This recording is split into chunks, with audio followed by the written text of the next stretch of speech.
പുരുഷന്മാർക്ക് കയ്യിനും കാലിനും മൈലാഞ്ചി ഇടരുത്. അത് ഹറാമാണ്, കബീറത്താണ്. കല്യാണത്തിന്റെ അന്ന് നടുത്തളത്തിൽ മാത്രം ഹുവയുടെയും ഹിയയുടെയും പേരെഴുതിയിട്ട് റോട്ടിലൊക്കെ കാണുന്ന ചില ആരോമാർക്കൊക്കെ അങ്ങോട്ടും ഇങ്ങോട്ടും റെഡിയാക്കിയിട്ട് ചില സിഗ്നൽ കാണാറില്ലേ റോട്ടിൽ വാഹനങ്ങൾക്ക് സിഗ്നൽ കൊടുക്കുന്നത്?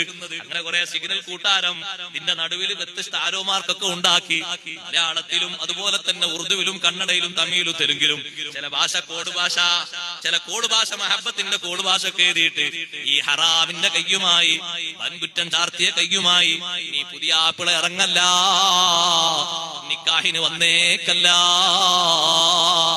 കയ്യിനും കാലിനും മൈലാഞ്ചി തേച്ച സ്വഹാബിയെ മുത്തുനബി തങ്ങളെ സംവിധത്തിൽ കൊണ്ടുവന്നപ്പോ ആ വിഷയത്തിന്റെ ഗൗരവവും ആ വിഷയത്തിന്റെ കാർക്കശ്യവും പാലിച്ച് സ്വഹാബിമാരെ കൂട്ടത്തിൽ നിന്നൊരാൾ എണീറ്റ് ചോദിച്ചില്ലേ, അല്ല അതിരിബുനുഖഹു, പെരടി അങ്ങ് വെട്ടിയേക്കട്ടെ നബിയേ.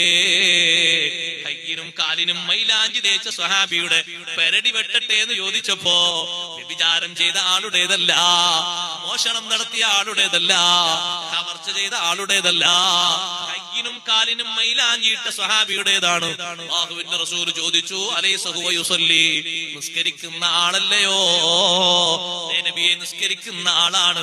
ഇന്നി നുഹീതു അൻ ഖത്ലിൽ മുസല്ലീൻ, നിസ്കരിക്കുന്നവരെ കൊല്ലാൻ പാടില്ല, അവർക്കൊരു ബഹുമാനമുണ്ട്. തൽക്കാലം മുത്തുനബി തങ്ങൾ ശിക്ഷ കൊടുത്തു. മദീനയിൽ നിന്ന് അന്നും ഇന്നും ആൾ താമസമില്ലാത്ത റബദത്ത് എന്ന് പറയുന്ന സ്ഥലത്തേക്ക് നാട് കടത്തിപ്പോയി, ബഹിഷ്കരണം ഏർപ്പെടുത്തിപ്പോയി. പുരുഷൻ മൈലാഞ്ചി ഇടേണ്ടത് നരച്ച താടിക്കും തലക്കുമാണ്, അത് സുന്നത്താണ്. അതേ സമയത്ത് നഖത്തിന് മൈലാഞ്ചി ഇടരുത്, ഒരു അരനഖത്തിന് പോലും ഇടരുത്, കയ്യിന്റെ നടുവിലും ഇടരുത്, കാലിന്റെ വരലിനും കാലിന്റെ നടുവിലും ഒന്നും ഇടരുത്.